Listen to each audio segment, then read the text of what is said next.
Sejam bem-vindos ao canal Palavra Sagrada é Vida. Sigam, curtam e compartilhem o canal. O sonho de Faraó. Ao final de 2 anos, o faraó teve um sonho. Ele estava em pé junto ao rio Nilo. Quando saíram do rio 7 vacas belas e gordas, que começaram a pastar entre os juncos. Depois saíram do rio mais 7 vacas, feias e magras, que foram para junto das outras, à beira do Nilo. Então as vacas feias e magras comeram as 7 vacas belas e gordas. Nisso o faraó acordou, tornou a adormecer e teve outro sonho. 7 espigas de trigo, graúdas e boas, cresciam no mesmo pé. Depois brotaram outras 7 espigas, mirradas ressequidas pelo vento leste.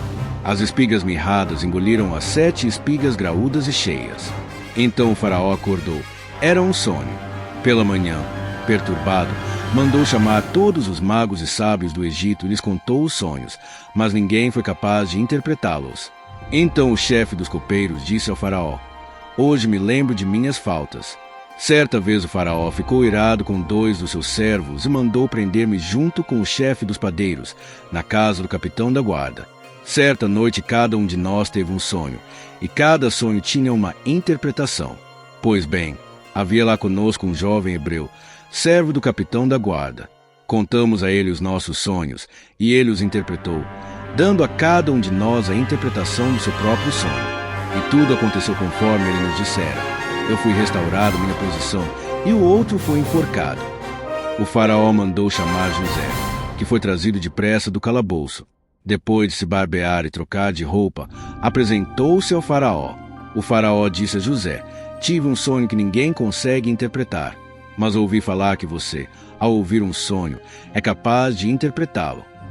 Respondeu-lhe José: "Isso não depende de mim, mas Deus dará ao faraó uma resposta favorável." Então o faraó contou o sonho a José. "Sonhei que estava em pé, à beira do Nilo.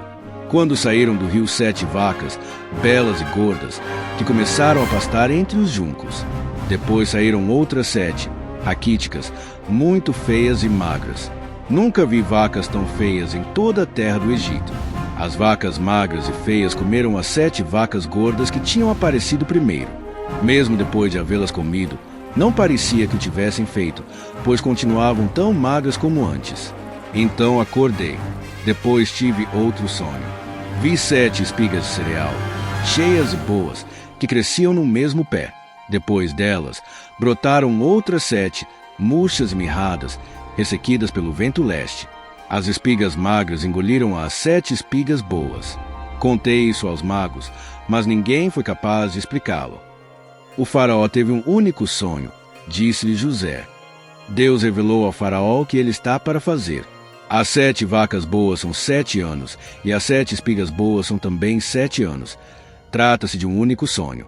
As 7 vacas magras e feias que surgiram depois das outras, e as 7 espigas mirradas, queimadas pelo vento leste, são 7 anos. Serão 7 anos de fome. É exatamente como eu disse ao faraó. Deus mostrou ao faraó aquilo que ele vai fazer. 7 anos de muita fartura estão para vir sobre toda a terra do Egito. Mas depois virão 7 anos de fome. Então todo o tempo de fartura será esquecido, pois a fome arruinará a terra. A fome que virá depois será tão rigorosa que o tempo de fartura não será mais lembrado na terra. O sonho veio ao faraó 2 vezes porque a questão já foi decidida por Deus, que se apressa em realizá-la. Procure agora o faraó um homem criterioso e sábio, e ponha em comando da terra do Egito. O faraó também deve estabelecer supervisores para recolher 1/5 da colheita do Egito durante os 7 anos de fartura. Eles deverão recolher o que puderem nos anos bons que virão fazer estoque de trigo que, sob o controle do faraó, serão armazenados nas cidades.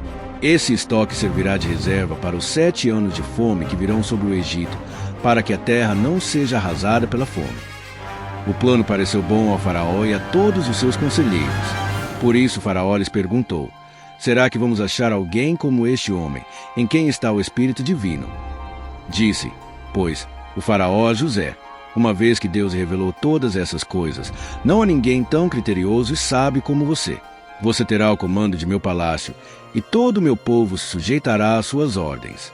Somente em relação ao trono serei maior que você." José, governador do Egito. E o faraó prosseguiu: Entrego você agora o comando de toda a terra do Egito. Em seguida, o faraó tirou do dedo seu anel selo e colocou no dedo de José. Mandou vestir linho fino e colocou uma corrente de ouro em seu pescoço. Também o fez subir em sua segunda carruagem real, e à frente os arautos iam gritando: "Abram caminho." Assim José foi posto no comando de toda a terra do Egito. Disse ainda o faraó a José: "Eu sou o faraó, mas sem a sua palavra ninguém poderá levantar a mão nem o pé em todo o Egito." O faraó deu a José o nome de Zafenate-Paneia e lhe deu por mulher a Zenate, filha de Potífera, sacerdote de On. Depois José foi inspecionar toda a terra do Egito. José tinha 30 anos de idade quando começou a servir ao faraó, rei do Egito. Ele se ausentou da presença do faraó e foi percorrer todo o Egito. Durante os 7 anos de fartura, a terra teve grande produção. José recolheu todo o excedente dos 7 anos de fartura no Egito e o armazenou nas cidades. Em cada cidade ele armazenava o trigo colhido nas lavouras das redondezas. Assim José estocou muito trigo, como a areia do mar. Tal era a quantidade que ele parou de anotar, porque ia além de toda medida.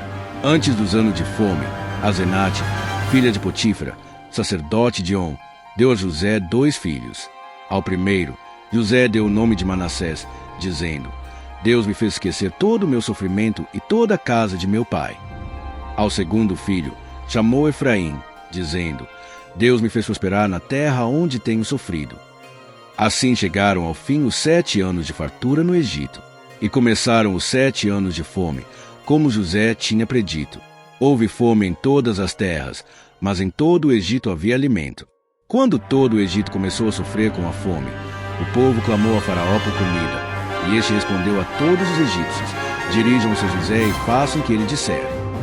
Quando a fome já se havia espalhado por toda a terra, José mandou abrir os locais de armazenamento e começou a vender trigo aos egípcios, pois a fome se agravava em todo o Egito. E de toda a terra vinha gente ao Egito para comprar trigo de José, porquanto a fome se agravava em toda parte.